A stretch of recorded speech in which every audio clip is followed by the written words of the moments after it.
और चलिए सीधे कौशाम्बी आपको लिए चलते हैं, जहां सीएम योगी आदित्यनाथ संबोधित कर रहे हैं। उत्तर प्रदेश सरकार ने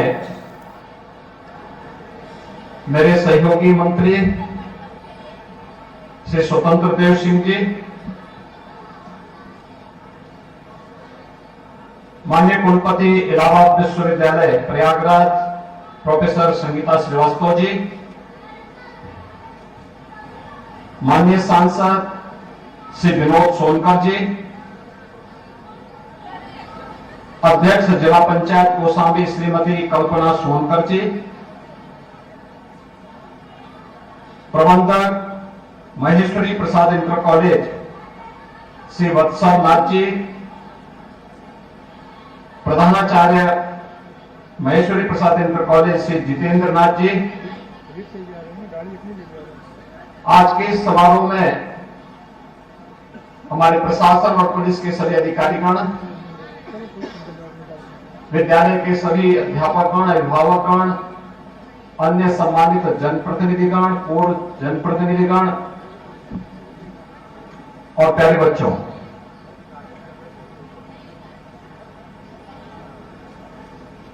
आज मुझे आप सबके बीच में आकर के अत्यंत प्रसन्नता की अनुभूति हो रही है कि कौशाम्बी जनपद के इस आलमचक में आज से 6 दशक पूर्व जब अपने पूर्वजों की धरोहर को संरक्षित करने और उस परंपरा को यहां की स्मृतियों में बने रहने के लिए जब उस समय के प्रख्यात अधिवक्ता श्री देवेंद्र नाथ श्रीवास्तव जी ने इस विद्यालय की शुरुआत की होगी, उस समय ये क्षेत्र कितना पिछड़ा रहा होगा, लेकिन मन में एक भाव था परोपकार का, जन सेवा का, पूर्वजों के प्रति कृतज्ञता भाव को व्यक्त करके हुए उनके नाम की अमरता को बनाए रखने का। और आज उनका ये सपना यहां पर महेश्वरी प्रसाद इंटरमीडिएट कॉलेज के रूप में साकार रूप से हम सबके सामने मूर्त रूप में है। मैं इस अवसर पर सबसे पहले विद्यालय के संस्थापक स्वर्गीय श्री देवेंद्र नाथ श्रीवास्तव जी को और उन्होंने अपने पूर्वजों के प्रति, पितृ परंपरा के प्रति श्रद्धा का भाव रखते हुए, कृतज्ञता का भाव रखते हुए जिस संस्था की स्थापना की, बाबू महेश्वरी प्रसाद जी को, दोनों की स्मृतियों को मैं नमन करते हुए विनम्र श्रद्धांजलि अर्पित करता हूं। भाइयों बहनों, हम सब जानते हैं इस बात को। आप रामचरितमानस पढ़ते होंगे, उसमें तुलसीदास जी ने भी एक बात कही। उससे पहले आप जितने भी धार्मिक ग्रंथों को पढ़ेंगे और भारत की परंपरा के बारे में जितनी भी जानकारी लेंगे, आपको एक बात की जानकारी जरूर होगी, वो हम एक ही प्रेरणा देते हैं। श्रीमद् भगवत गीता हो, रामचरितमानस हो, या अन्य जो भी ऐसे पैतृक, जो भी हमारी ऐसे पौराणिक परंपरा से जुड़े हुए स्थल हैं या ग्रंथ हैं, वे हमें एक बात की प्रेरणा देते हैं, श्रद्धावान लभते ज्ञानम। बिना श्रद्धा के ज्ञान नहीं प्राप्त हो सकता। श्रद्धा के लिए कृतज्ञता का भाव हमारे मन में होना चाहिए कि किसी महापुरुष ने अपने पूर्वजों की स्मृति को बनाए रखने के लिए इस विद्यालय की स्थापना की। और आज आप देख रहे होंगे आज के समय में भागम भाग का जब समय है, लोग अपने स्वयं के व्यवस्था के लिए इधर उधर भाग रहे हैं, तब आज से 60 वर्ष पहले इस विद्यालय की स्थापना होती है। और वर्तमान में मुझे देख करके बहुत प्रसन्नता हुई कि 2526 बच्चे वर्तमान में यहां इस विद्यालय में अध्ययन कर रहे हैं और जिनमें 1353 बालिकाएं पढ़ रही हैं। एक बहुत शुभ संकेत है, बालिकाएं स्कूल आ रही हैं। बालकों की संख्या मात्र 1173 है, यानी बेटियां एक बार फिर से यहां पे भी स्थान प्राप्त कर ली, आगे अपना स्थान बना ली है। ये तो 2500 से अधिक बालकों को उन्हीं के जनपद में, उन्हीं के गांव के इर्द गिर्द शिक्षा का एक उत्तम केंद्र मिला है। इसके प्रति, विद्यालय के संस्थापकों के प्रति, जिस महापुरुष के नाम पर है उनके प्रति हमारे मन में एक कृतज्ञता का भाव होना चाहिए। आप सब जानते होंगे कि जब हम लोग अपने प्राचीन गुरुकुल परंपरा में भी दीक्षांत समारोह होता था, उसमें एक आचार्य अपने शिष्य के प्रति यही बात करता था, यही भाव व्यक्त करता था कि उपदेश का सार यहां से शुरू होता है, जो आज भी तैत्तरीय उपनिषद में हम सबको इस बारे में देखने को मिलता है कि सत्यम वद धर्मम चर। यहां से शुरू होकर के और फिर मातृदेवो भव, पितृदेवो भव, आचार्य देवो भव, अतिथि देवो भव, इन सभी का पालन करते हुए, यानी अतिथि यानी देवो भव का मतलब उनके प्रति कृतज्ञता का भाव, श्रद्धा का भाव, अंतःकरण से श्रद्धा का भाव। अगर किसी ने कुछ किया है तो उसके द्वारा किए गए योगदान के प्रति एक कृतज्ञता का भाव।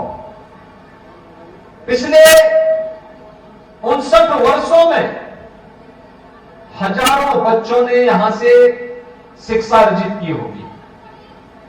वे ज्ञानवान बनकर के समाज में निकले होंगे। समाज में अलग अलग क्षेत्रों में वे अपनी सेवाएं दे रहे होंगे। कोई समाज सेवा के क्षेत्र में होगा, कोई शिक्षा के क्षेत्र में होगा, कोई व्यापार के क्षेत्र में होगा, कोई जीवन के अलग अलग क्षेत्र में रह करके किसी न किसी प्रकार से समाज और राष्ट्र के निर्माण में अपना योगदान दे रहा होगा। आज अगर वह कुछ कर पा रहा है तो उसके पीछे मां बाप का संस्कार और मां बाप के योगदान के साथ साथ इस विद्यालय का भी कंट्रीब्यूशन है, जिसने उन्हीं के घर में शिक्षा का एक केंद्र बनवा करके उन्हें यहाँ पे एक उत्तम केंद्र बनाने की प्रेरणा दी। और आज यहाँ पर बाबू महेश्वरी प्रसाद जी की स्मृति को ताजा रखते हुए यह इंटर कॉलेज अपने इस भव्य इमारत के साथ यहाँ पर 2500 से अधिक बच्चों को शिक्षा अर्जित करने के साथ साथ उनके ज्ञानार्जन का एक महत्वपूर्ण केंद्र बना हुआ है। मैं इसके लिए वर्तमान प्रबंधन को, जिनमें देश की जानी मानी हस्ती है, उनका भी हृदय से अभिनंदन करता हूं कि वे लोग इतना रुचि लेते हैं। स्वयं न्यायमूर्ति श्री विक्रमनाथ जी दिल्ली से इस कार्यक्रम में भागीदार बनने के लिए यहां पर आए। कुलपति जी प्रोफेसर सविता श्रीवास्तव जी विश्वविद्यालय के अपने कार्यों से समय निकाल करके इस विद्यालय में आए। एक असामान्य सी बात है। ये विभूति अपने आप में लोगों के लिए प्रेरणा की केंद्र है। लोगों के लिए उनका व्यक्तित्व प्रेरणादायी बनता है। हजारों लाखों युवाओं को उससे आगे बढ़ने की एक नई प्रेरणा प्राप्त होती है। और आप सौभाग्यशाली हैं कि आपके यहां एक अभिभावक के रूप में वे आपके बीच में बैठ करके एक सामान्य नागरिक के रूप में आपके साथ आज बातचीत कर रहे हैं। आपको देखना चाहिए कि कैसे बड़ा व्यक्ति कोई अचानक नहीं होता है। आप ही के बीच में परिश्रम करके व्यक्ति पूरी लगन से, पूरी निष्ठा से जब व्यक्ति कार्य करता है तो बड़ी से बड़ी मंजिल प्राप्त कर सकता है, अवश्य प्राप्त कर सकता है। और यह विद्यालय के प्रबंधन, उसका एक उदाहरण आप सबके सामने है। यह विद्यालय जिस क्षेत्र में स्थित है वहां की आवश्यकता को ध्यान में रखते हुए सचमुच जो ज्ञापन मुझे प्राप्त हुआ है, मैं ज्ञापन को पढ़ देखूंगा, लेकिन बहुत सारी चीजें हैं जिसके लिए सरकार वर्तमान में कार्य कर रही है, जिस पर हम सबको मिलकर के सामूहिक प्रयास करना होगा। निजी क्षेत्र का बड़ा योगदान है। अगर बाबू देवेंद्र नाथ श्रीवास्तव जी जैसे विभूतियों ने उस कालखंड में इन शिक्षण केंद्रों की स्थापना नहीं की होती, क्या होता?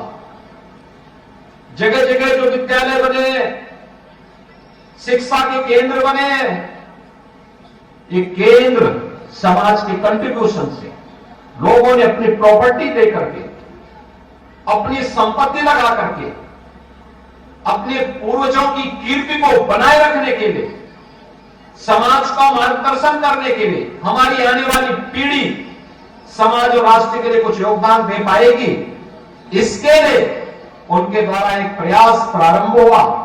आज उसका परिणाम है कि निजी क्षेत्र के कंट्रीब्यूशन के सहयोग से ही आज जब हम शिक्षा की व्यवस्था को देखते हैं, एक बहुत बड़ा योगदान है, जिसके कारण आज शिक्षा की व्यवस्था में हम लोग कहीं टिक पाते हैं। याद रखना, जब भी समाज आगे होता है और सरकार पीछे होती है तो समाज प्रगति के नित नए प्रतिमान स्थापित करता है। जब सरकार आगे होती है और समाज पीछे होता है तो समाज स्वावलंबन और आत्मनिर्भरता के लक्ष्य को नहीं प्राप्त कर सकता। इसलिए समाज आगे था तो यह देश विश्व गुरु के रूप में स्थापित हुआ। जब हमने समाज को पीछे कर दिया, परिणाम क्या था? यह देश पिछड़ता गया। आज एक शुभ लक्षण हमें दिखाई देते हैं, समाज जागरूक हो चुका है, आगे बढ़ने के लिए प्रेरित हो चुका है। उसके परिणाम हम सबके सामने देखने को मिलेंगे और उसी भाव के साथ आज सरकार कार्य कर रही है, खासतौर पर और इसी के साथ इस बुलेटिन में फिलहाल इतना ही। नमस्कार।